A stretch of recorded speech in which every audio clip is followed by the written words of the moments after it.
Folks, I'd like to bring up a topic here that may be interesting to you. I think about this often, actually, because every day when I come home from working in the metro area or out somewhere on the land, and it's getting dark, the goats have to be here, or there's the high probability that they're dead. That's all there is to it. If they're not back home, they're probably killed. There's been very few rare instances. I can only think of really two where a goat's been missing and then has showed up in a day or two, excluding a few instances of the newborn babies who had followed the mamas out too far foraging and then were recovered at about 3 days after we let the goats forage out of those areas. That's a topic too, because without letting the goats forage out at times during the first 4 years on other lands, on the timber company lands, on the forests, on the wild woods where the goats had been and lost the baby, those baby goats would be dead because they hunker down and they wait for their mama to find them. So we'd always, check with the owners of the land, of the timber company, and beg their permission to let the goats roam out there a few more days and see if we could save the babies. We saved, in a couple different years, 2-3 different years, we saved some babies in those instances. That's why baby goats need to be locked down with their mamas until they're mature enough, and then conditioned to go out to remote pastures and return with the herd. Otherwise, they got an instinct, especially in those early days, to hunker down and be lost and killed unless the mama happens by that way. They won't come when you call. They won't come with you with lights and all. They're hunkered down. If you know goats and deer, you know that they know how to hunker down. They'll hide themselves. So here's a mama in here with her 2 baby goats. Where are the baby goats? Hard to see them in here. They're behind her. And she's all well taken care of in here, okay? No one can get her and the babies, and they can't get out. And in here, I got another mom with babies. And then any moment now, there's other 3-4 other mamas that are going to have babies out here. So all got to be cared for, folks. It's a lot of work. But here's one of the main points I want to make.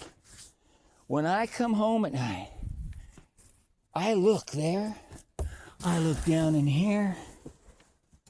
I look wherever the goats happen to be hunkering down. I look at every goat. Consider this. You come home to your family. Your husband, your wife, your children, your grandparents, whoever you live with. Tell me this. Do you count them? Do you count everyone and say, wait a minute, I'm only counting 5, there's supposed to be 6 of us.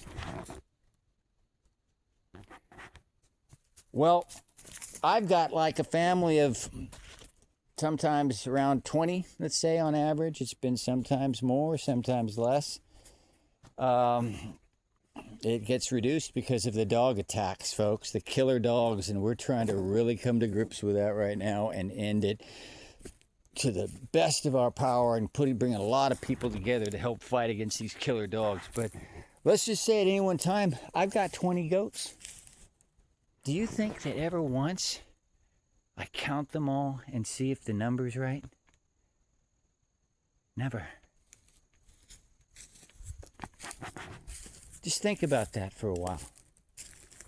I know these goats, love them so much that I don't have to count them. I look around at these goats and instantly I know if someone's missing, because each and every one is so important that I would know they're missing. Just a few moments ago, I was thinking, where's the little Billy? The little Billy who's getting a little treatment for pink eye right now. The Billy we just took on. He's been getting treatment every day. So where's my little Billy? So I couldn't find him. I was getting ready to hike down that way and start doing some searching, which is done around here, folks. But I looked a little more closely and I spotted him back over there, hunkered down, safely in that area. So, what a relief. I can just relax maybe now and settle in tonight, knowing that I don't sense anyone missing. Now, I'm not saying I'm perfect. There's been times when it's taken a day or two for me to realize that someone's missing. But typically, I look around, you know, here's Esperanza, here's Magnar, here's our beautiful black Billy. Haven't given him a name yet. He's been around a while now, a couple months. I got to give him a name. Pups. I can instantly see if there's 6 pups there. I can maybe do a little count on them. But each one is recognizable by their features. I bought a bunch of colored colors, but I never put them on. I recognize them by their individual features. So it's pretty personalized, folks. It's not like some big flock of ducks or big cattle operation where you don't maybe have that more personalized relationship with them and all. But definitely they're precious to us. We do not raise them for meat. We don't butcher any animals here at all. We care for them to the best of our abilities, and we try to go by the absolute best standards that there could be for the health care and the overall care of these goats. See right here, I can just look and see. Oh, 6 pups.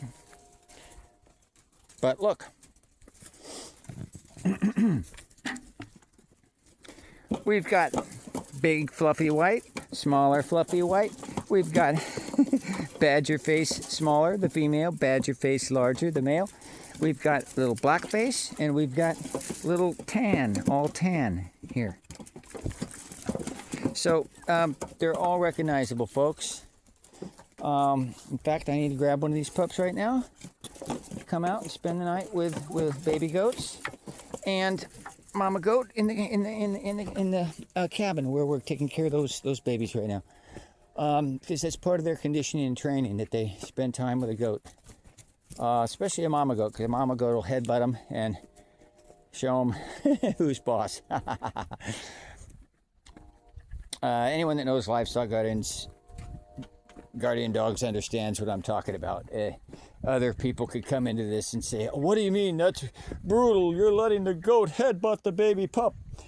Look, it's part of the whole respect thing, that the goats make sure that dog is safe and it's in its place and it's there to serve and be friends with the goats, and that's how the pup grows up. And it turns out that pup can actually be crushing the neck of some evil intending attacking wolf or wild dog or hunting dog that's trained to kill, that comes out and kills the goats, or a meth head's dogs.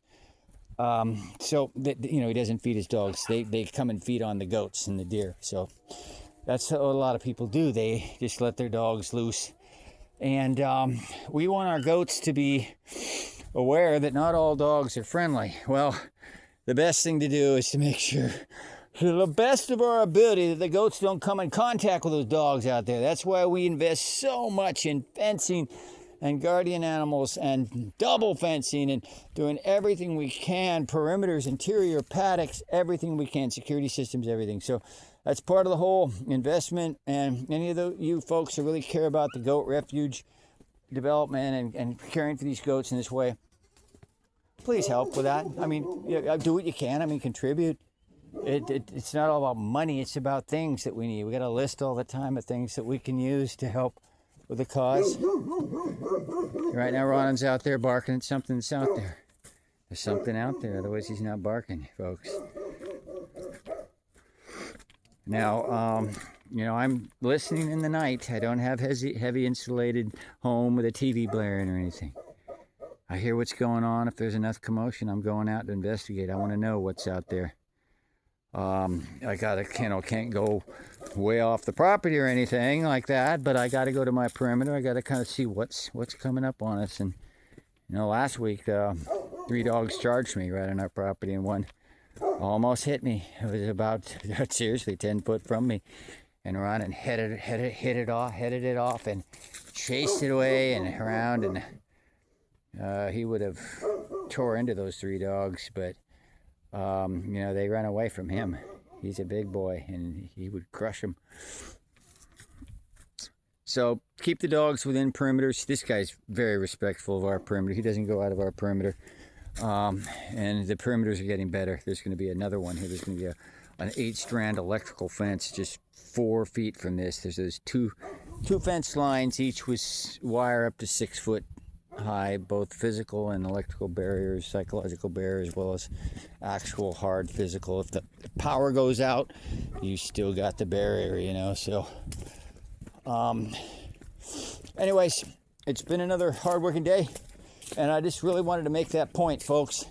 I come back here in the evening, and there's been many tragedies where all of a sudden, like last month, noticed 2 goats missing. Turned out 5 died in that night. 5 got killed in that night.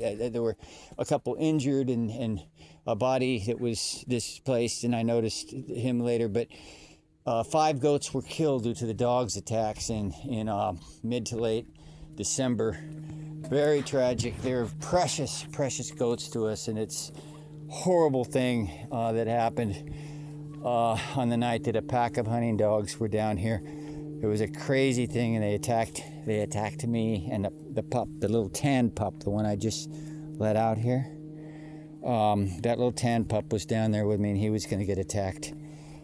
So it's crazy, folks. It's not an easy life, and there's a lot of investment that has to be done. I wish everyone could have it up front, could have tens of thousands of dollars to invest in all that infrastructure and get it all installed before the first animal comes on site. Please, let's try to do that, anyone, but typically that's not what happens. People get the animals already and then incrementally build the infrastructure. So try to do the best we can, establish the standards, and try to live by them, to work towards the ideals.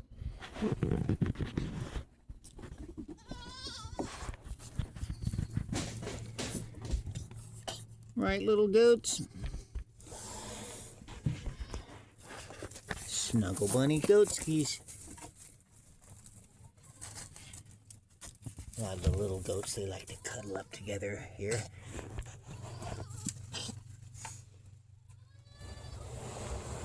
Over there on the other side is that little pygmy that I told you was kind of missing, and I'm caring for him. He's got a little eye issues right now with a pink eye. The little goats. Meh.